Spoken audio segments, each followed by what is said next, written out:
Der Till möchte gern auch noch etwas anderes arbeiten, dass er mehr Tiritari verdernt.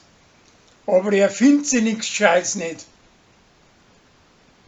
Gabi sagt, dass die Ulla eine fade Nocken ist. Drum versucht die Gemeinschreiberin, dass die Leute das Gegenteil beweist. Dabei ist aber sie gar nicht gemeint gewesen. Sophia wird streitet mit seinem preußischen Alten, aber danach vertragen sie sich wieder. An Till sein preußische Gspusi möchte sie mit der Tina einen grübigen Abend machen und verzapft ihrer lauter Blabla. Aber die möchte eigentlich schön ihre Ruhe haben.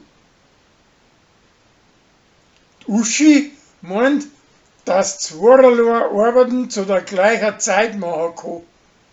Aber die Rosi zeigt ihr auf, dass das nicht geht.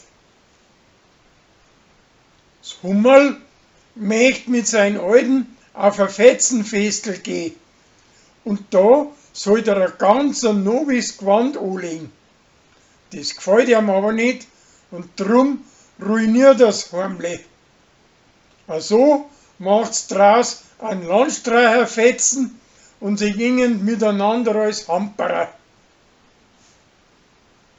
Zu seinem 18. Burzeltag kriegt der Till von seiner preußischen Gspusi ein spaßiges Fotoalbum mit Bildern von ihm selber.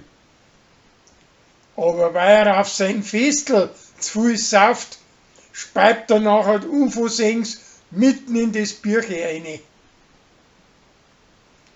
Leni haust jetzt bei der preußischen Apothekerin, weil sie es mit ihren Alten nimmer aushält. Der schiebt nachher die Schuld auf den Pfarrer, weil der ihrer irgendwie verraten hat, dass von ihm beschissen worden ist